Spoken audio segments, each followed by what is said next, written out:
Welcome back to VegasNewsReview.com. Dave Robbins here again with the Robbins Report, and I am here with Myra from the Attic here in Las Vegas.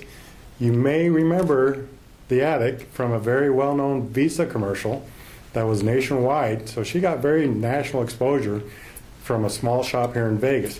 Welcome. Thanks for coming. Thank you for having me. Tell us about the Attic. It's a very unique store. It is. It's in a few words, it's very funky. We have funky fashions, and we also specialize in vintage clothing. Clothing, accessories, shoes, hats, anything from the past that has to do with fashion. That's what we sell in our store. The weird thing was when I first saw the storefront, the Attic, I had an immediate flashback to the disco days, and I'll kind of give away my age, of the nightclubs and the disco dancing, because you had the flared, multicolored bell bottoms, the platform shoes, the feather boa. Oh. Not that I wore the feather boas, but yeah, it was immediate flashback. You drive by the store and you just go back 30 years, and you go, I remember that was a fun time. And that's what you sell. Yeah, it's almost like a little mini museum. You can actually go there. A lot of people that go there, some people are vintage buyers, some are just looky-looks, and they like to see and they reminisce and they enjoy the store so much for just the museum value of it, where they say, oh my God, I remember that, or I didn't know that was around back then, or something like that. So it's an entertaining store besides a store to buy something. So as far as your merchandise, where do you get the merchandise? Well, I've been doing this for a long, long time. I have a warehouse where I process. I buy from nonprofit organizations. They're surplus donations. We're a very decadent kind of country, so a lot of people throw out a lot of things or donate a lot of things. So I would buy these giant bales, 1,000-pound bales of clothing and everything that was too much for them to handle, and I'd buy, and I had my crew that would sort through it and pick out all the vintage apparel or anything funky and just unique in itself, and we would separate that, and that became stock for the Attic. And then we would take it further, and anything that came in new with tags on it, because we tend to throw things away that we buy and never even use. So we would get those clothing, and then we would export them to third world countries, to Panama, to Africa, to different places, and sell it there. Then we would take it further down, and whatever was scrap, t-shirts, sweatshirts, materials made out of cotton, we cut and made industrial wipers. So we basically recycled it down to nothing. So it was a good process. It was a good idea.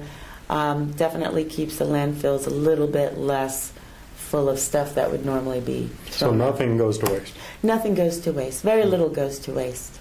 Now, we were talking a little earlier about you had kind of a challenge with your store back about a year and a half ago? Yes, a year and a half ago. Well, my property sits just south of a NV Energy plant on Main Street. And the plant had an explosion. Something happened, and there was a huge explosion which closed down several city blocks in the area. From my understanding, the explosion caused a gas leak, which further on that afternoon, or approximately around 5:30, 6 o'clock in the afternoon, Opportunity Village burned down that same day. Going back to what happened to me, the explosion caused seismic damage, as almost like an earthquake, and caused damage to my building. My building is an old building. It's from 1953.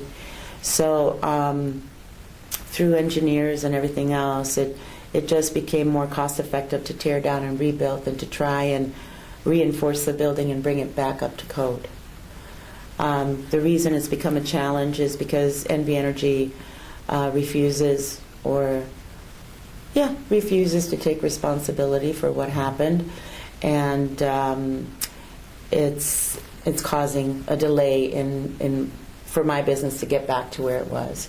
I'm in a location now directly across the street from it at 1025 South Main Street, but the problem with that is that it's 1/3 of the size of what I had before.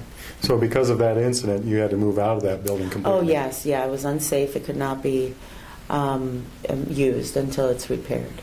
Wow. And does it look like there's an end in sight? I'm hoping. I'm a very optimistic kind of person. I always see the good in everybody, and I feel that, there'll be an outcome, at least enough for me to get back and be able to continue to run the attic as I had planned from back in '88 when I bought the building. Well, it's truly an icon for Las Vegas. Like you said, it is almost like a museum. It is. I've been very lucky. I do get a lot of free advertisement through the travel magazines. I've been in a lot of major fashion magazines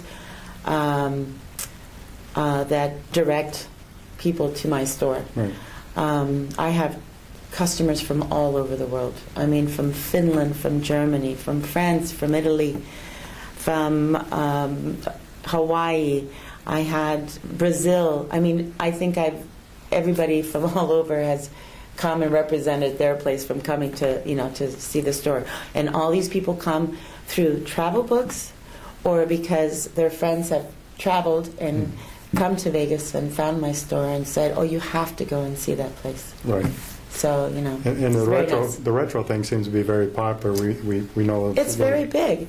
The only place that it's not so big is here in Las Vegas.